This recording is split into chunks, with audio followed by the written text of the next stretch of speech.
সম্প্রতি নানান ঘটনা প্রবাহে ভারত अस्सलाम वालेकुम वीवर, बहुत ही ज्यादा इम्पोर्टेंट वीडियो है। बांग्लादेश जो है वो पाकिस्तान से बैलिस्टिक मिसाइल हतफ 2 जो है उसको बाय करना चाहता है। ये एक बहुत बड़ी गुड न्यूज़ है बांग्लादेश के लिए। पाकिस्तान जो है वो हतफ 2 जो मिसाइल है वो बांग्लादेश को इंशाल्लाह देगा। आज की वीडियो इसी के रिलेटेड है। Without wasting the time video को स्टार्ट करते हैं।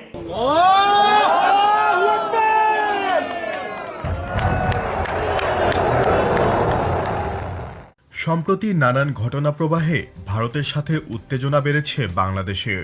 এমন অবস্থায় পাকিস্তানের কাছ থেকে 400 কিলোমিটার পাল্লার আবদালি ব্যালিস্টিক ক্ষেপণাস্ত্রের দিকে নজর দিয়েছে বাংলাদেশ।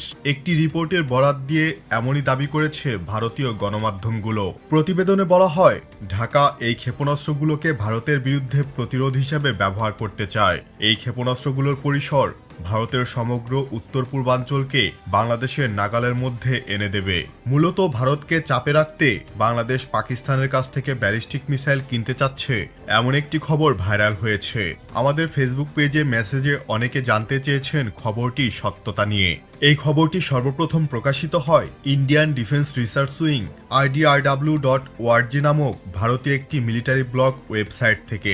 সেখান থেকে আরও বেশ কিছু ভারতীয় পাকিস্তানি ব্লগ সাইটে এই আর্টিকেলটি প্রকাশিত হয়। সেগুলোকে ঘুরে ফিরে রেফারেন্স দিয়ে অতি উৎসাহী লোকজন খবরটিকে ভাইরাল করেছে।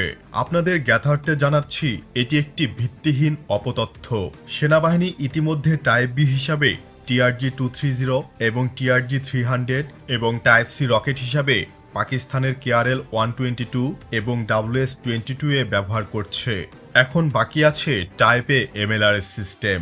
এটা সত্য, বাংলাদেশ সেনাবাহিনী টাইপে MLRS সিস্টেম কেনার প্রক্রিয়া চালিয়ে যাচ্ছে। এর আগে বাংলাদেশ সেনাবাহিনী 2017 সালে অফিসিয়ালি DGDP মারফত ইভালুয়েশন নোটিশ জারি করেছিল, যেটি বাংলাদেশের রকেট আর্টিলারি হিসাবে যুক্ত হবে। ইভালুয়েশন নোটিশ অনুসারে উক্ত সিস্টেমের রেঞ্জ চাওয়া হয়েছিল সর্বোচ্চ 300 কিলোমিটার। বাংলাদেশ MTRCর সদস্য না হওয়ায় 300 কিলোমিটার রেঞ্জের বেশি মিসাইল বা রকেট সিস্টেম ক্রয় বা বিক্রয় করতে পারবে না। তবে ক্রয় বা বিক্রয়কারী দেশ মিসাইল বা রকেটের প্রকৃত রেঞ্জ গোপন রেখে 300+ কিলোমিটার রেঞ্জের মিসাইল বা রকেট বেচাকেনা করতে পারবে। বাংলাদেশ সেনাবাহিনী তাদের টাইপে MLRS এর অধীনে খুব সম্ভবত তুরস্কের নির্মিত Borakhan multibarrel short range ballistic missile কিনতে পারে, কারণ বাংলাদেশ সেনাবাহিনী ইতিমধ্যে তুরস্কের নির্মিত কাসিরগা MLRS প্ল্যাটফর্ম ব্যবহার করে। সেই প্ল্যাটফর্ম থেকে তুরস্কের খান ব্যালিস্টিক মিসাইলের মতো অস্ত্রগুলো সহজেই নিক্ষেপ করা যায়। তাহলে কোন যুক্তিতে তুরস্ককে বাদ দিয়ে পাকিস্তান থেকে ব্যালিস্টিক মিসাইল ক্রয় করতে যাবে বাংলাদেশ? আবারও বলছি, বাংলাদেশ সেনাবাহিনী ব্যালিস্টিক মিসাইল ক্রয়ের চেষ্টারত রয়েছে বেশ কয়েক বছর ধরেই, তবে সেটি তুরস্ক থেকে। পাকিস্তান থেকে কোনো ধরনের ব্যালিস্টিক মিসাইল ক্রয় চেষ্টার বিশ্বাসযোগ্য প্রমাণ নেই, তাই প্রোপাগান্ডায় কান না দিতে অনুরোধ জানাচ্ছি। तो वीवर ये है बांग्लादेश जो है वो हतफ 2 जो है मिसाइल पाकिस्तान से बाय करना चाहता है और पाकिस्तान का ये मिसाइल बांग्लादेश की पावर बनेगा।